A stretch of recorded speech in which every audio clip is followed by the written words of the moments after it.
In this video, I'm gonna give you 15 pro-level Etsy tips that will help you improve your Etsy sales. Not only being a top seller on Etsy, I also manufacture my product from start to finish, from printing the fabric to engraving the buckle. There are 15 things that I want to share with you guys that have helped me with my Etsy business, and I believe it's going to help you with your Etsy business. Now, but if you are brand new and you want to start an Etsy business, there's a link down in the description below where I actually show you exactly how to open up an Etsy shop that you can check out after watching this video.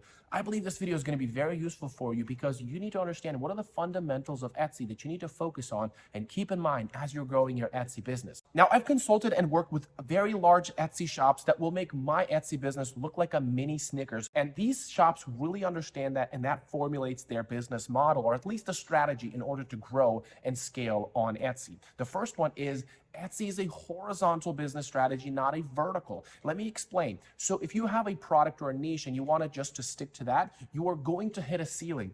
Every Etsy shop hits a ceiling no matter how viral your product gets. Etsy encourages horizontal because it encourages creativity. If you're going to sell one product, and I've done this with my dog collars, you're going to run into a ceiling on how much you can sell. You need to start spanning to horizontal, like harnesses, leashes, maybe other pet products, maybe other Etsy shops using the same equipment.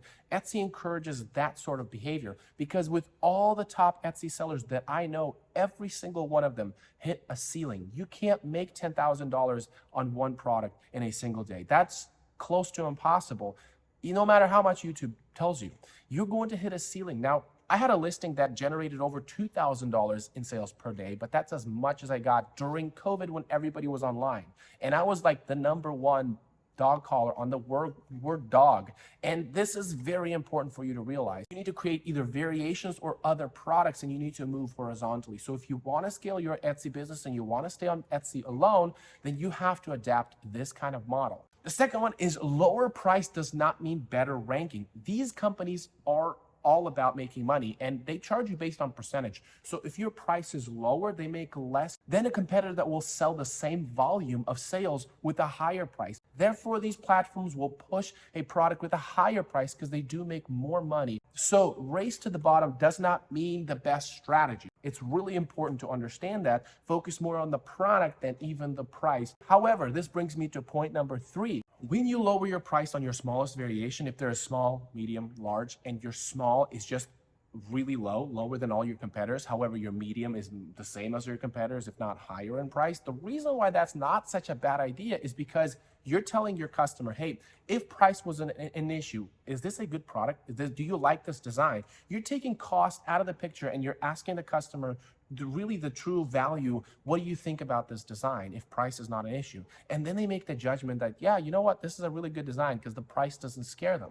And once they're in the listing, then they can make that decision, but they can make that decision apart from other competitors. Which brings me to point number 4. Etsy cares about click-through rate in the early parts of your listing. So if you want to grow your listing, you really got to focus on your click-through rate. Click-through rate is the most important metric. Click-through rate is the highest volume data that the algorithm can collect from every visitor. Even conversion rate is not as important because there's not enough data to really make a decision on what the customer truly is into, right? An average click-through rate, which is about less than 2%, which is not enough data to really make a decision. And with that being the case, make sure that you focus all your attention on thumbnail, on price, shipping time. These are the things that will help to improve your click-through rate. This is also true when you're selling on Amazon. All right, the next one is customers need to shop on your listing, not your Etsy shop. This is a very important thing that you need to understand that.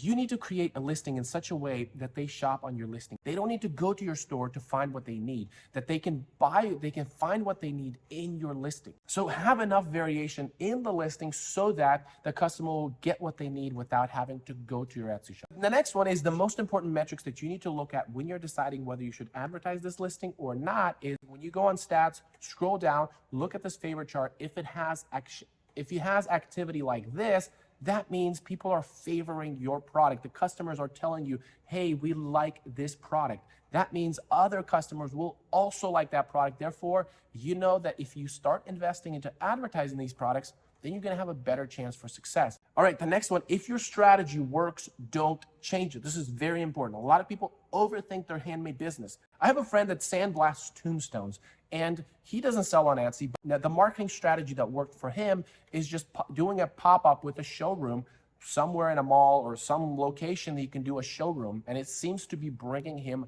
lots and lots of customers. So what he does for his marketing strategy is just find more showrooms that he can present his product. And what he told me, like, hey, if it works, don't change it. So if you're selling on Etsy and your strategy is add more variation and that continues to work, keep doing that. Keep adding more variations. Or if your strategy is to target a particular kind of customer with different product types, do that. All right, the next one is advertisement does not have to be profitable. And remember, it's all about the algorithm getting enough data about your product in order to understand which other customers that it needs to introduce your listings to. So when you're running advertisement, it doesn't have to be profitable at first. Sometimes they don't even look at the profitability. However, sometimes for holidays like St. Patrick's, Valentine's, July 4th, just before the holiday, I would run advertisement a bit too early for those products, and they're not going to make any sales, but that's okay because I'm influencing their search results when they are ready to buy. Now, the next one is when you have a high-performing listing that's been slowly dwindling away, what you can do is just create another listings with fresh photos. Maybe take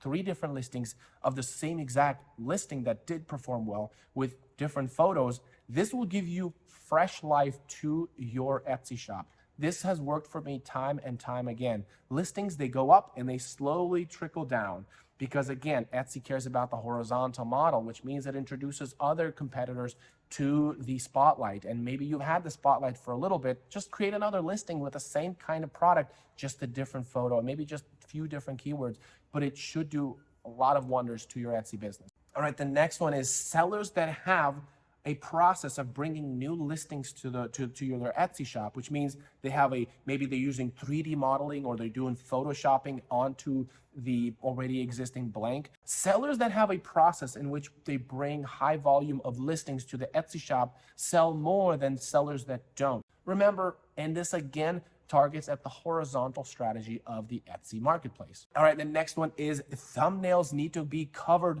and have least amount of white space, which means your product needs to be as big as possible. However, don't lose the product in the process. What I mean by that, let's check out Amazon. Amazon uses this strategy all the time, and this also works on Etsy as well. So if we take a look at any product, what you're gonna find, let's take a look at this bicycle helmet that I bought for my daughter. You will find that these products are really close to the edge. Take a look at the very, very right. There's almost just there's almost like a hair amount of space from left, and there's a hair amount of space on the right, just barely on top, and look at that. It's almost as if they warped or they positioned this helmet in such a way that it just from from side to side, top to bottom. If you apply the same strategies, you will have a higher click-through rate than people that have too much white space for their product. When you are competing for attention from customers coming onto the platform, this is something you want to implement when you're doing your thumbnails, because thumbnails is the biggest form factor for your click-through rate. And if click-through rate is the most important thing for the algorithm,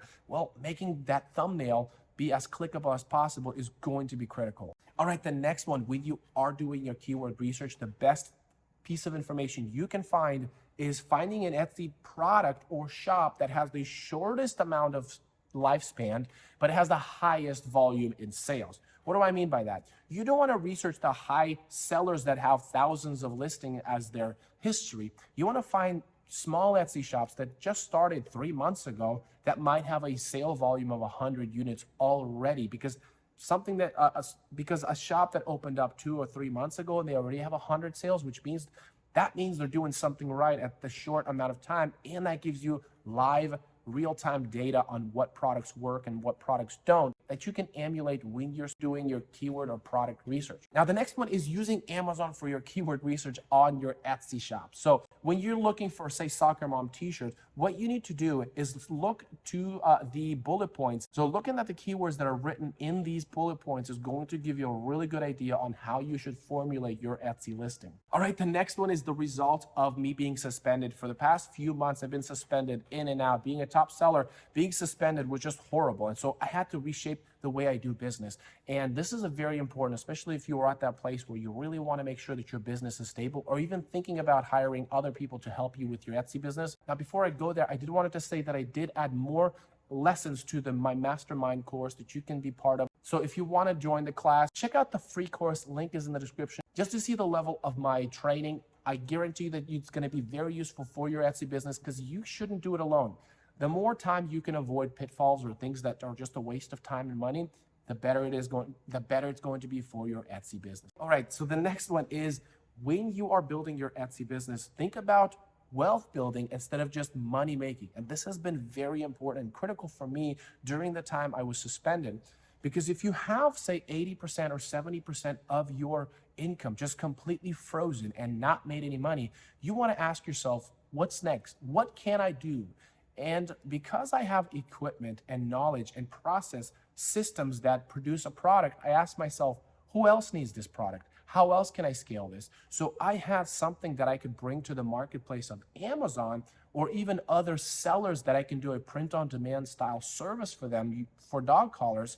I realized that was my wealth. And I was able to replace Etsy with my income really quickly because I had the wealth. I had something that's much bigger and deeper than just Etsy, than just making money on Etsy. But I've realized that it is all about what value can you bring to either the marketplace like Amazon Handmade, eBay, or maybe even Shopify, or people, other businesses. And I realized I had a process where I could print any dog collar, engrave any name on the buckle that's valuable or interesting to someone. And I need to find those people. And that really is what allows my business to truly have foundation, not an Etsy listing, not an Etsy shop. Because if that's taken away, what do you really have? And that's something really important to ask yourself when you are building a business, not just an Etsy listing.